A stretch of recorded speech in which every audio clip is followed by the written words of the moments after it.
warahmatullahi wabarakatuh.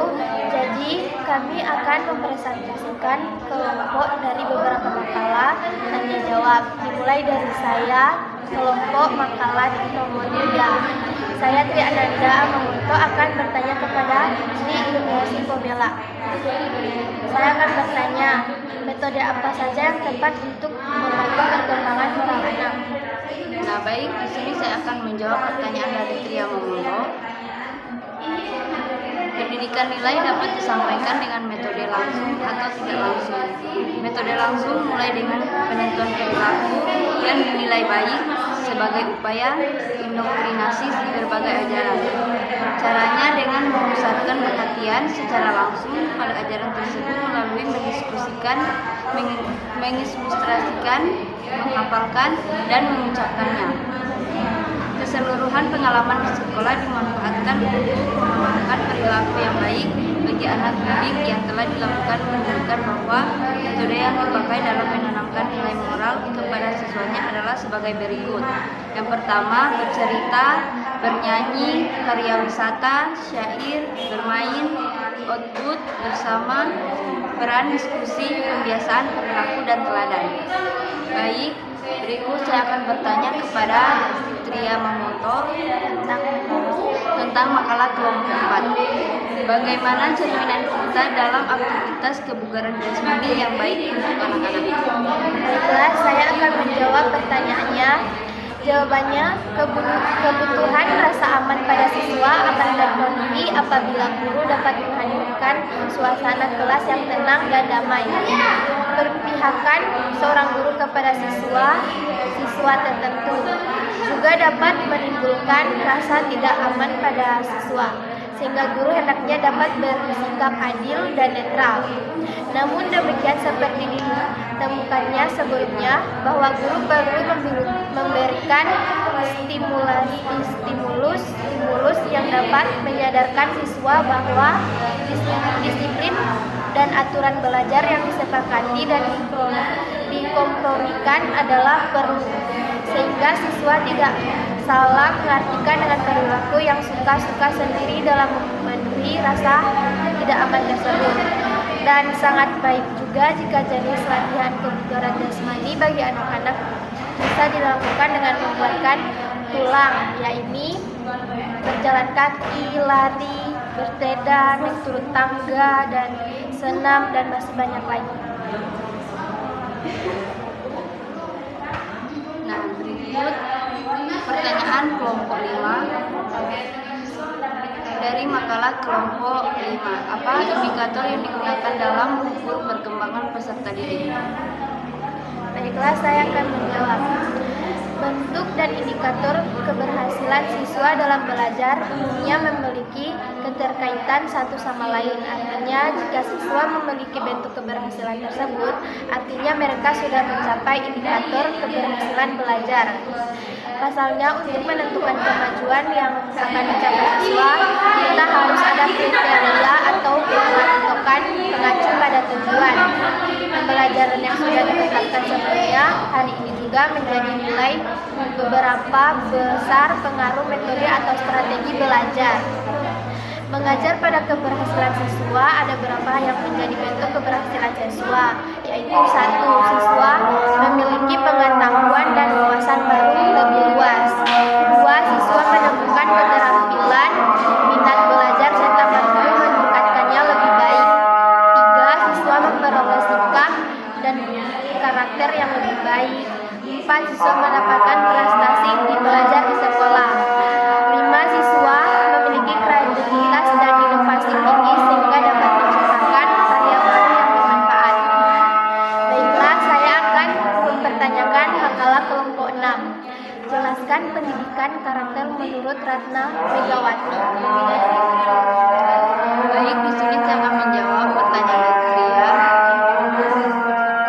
Pendidikan karakter menurut Ratna Megawati adalah sebuah usaha untuk mendidik anak-anak agar dapat mengambil keputusan dengan bijak dan mempraktikannya dalam kehidupan sehari-hari sehingga mereka dapat memberikan kontribusi yang positif kepada lingkungannya.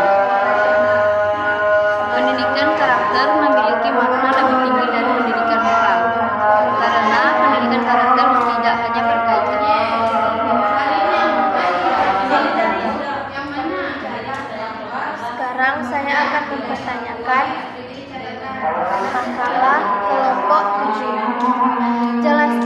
yang dimaksud dengan faktor psikologis? Baik, saya akan menjawab. Faktor psikologis adalah keadaan psikologis seseorang yang dapat mempengaruhi proses belajar. Faktor psikologis yang utama mempengaruhi proses belajar adalah kecerdasan siswa, motivasi, minat, sikap, dan bakat. Kecerdasan inteligensi siswa pada umumnya, kecerdasan diartikan sebagai kemampuan psikofisik dalam mereaksi rangsangan atau menyesuaikan diri dengan lingkungan melalui cara yang tepat. Baik, saya akan bertanya soal makalah kelompok 8. Bagaimana seorang guru dapat menciptakan pembelajaran yang efektif dan menyenangkan? Jawabannya, istilah pembelajaran mengacu pada dua aktivitas, yaitu mengajar dan belajar. Aktivitas belajar berkaitan dengan apa yang dilakukan oleh guru dan aktivitas belajar berkaitan dengan siswa. Hal ini yang dicangkup oleh Munif Khatib, bahwa pembelajaran adalah proses transfer ilmu atau dua arah antara guru sebagai pemberi informasi dan siswa sebagai penerima informasi. Sementara Achar Chalil mendefinisikan pembelajar sebagai proses interaksi peserta didik dengan mendidik dengan sumber belajar pada suatu lingkungan belajar. Penyampaian pesan dari sumber pesan, penerima pesan melalui saluran atau media tertentu.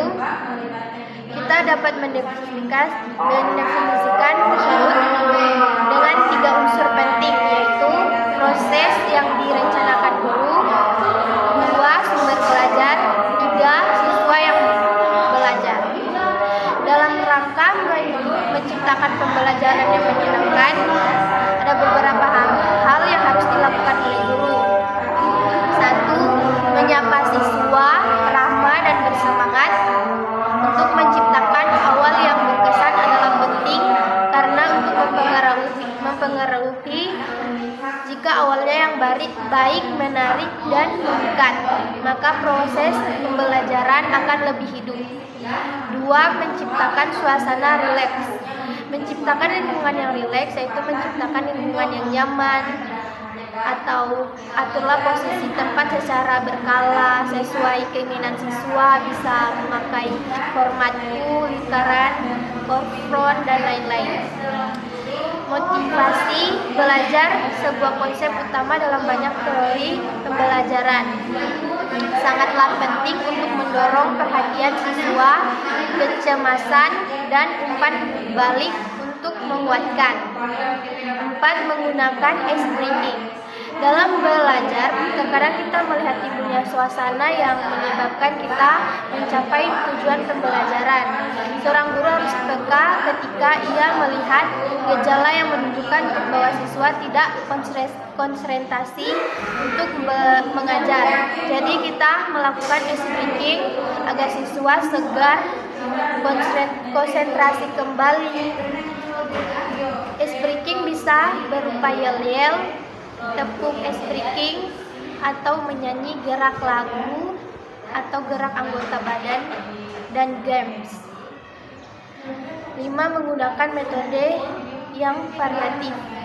Makhluk yang unik memiliki kecenderungan dalam gaya belajar berbeda-beda. Paling tidak ada 4 gaya belajar siswa, yaitu Howard Gardner mengungkapkan bahwa ada 4, 1 auditori, 2 visual, 3 reading, dan 4 kinestetik. Nah,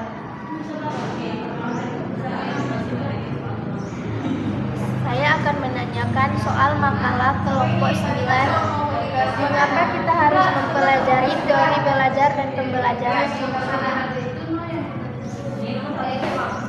Baik, Kristen akan menjawab.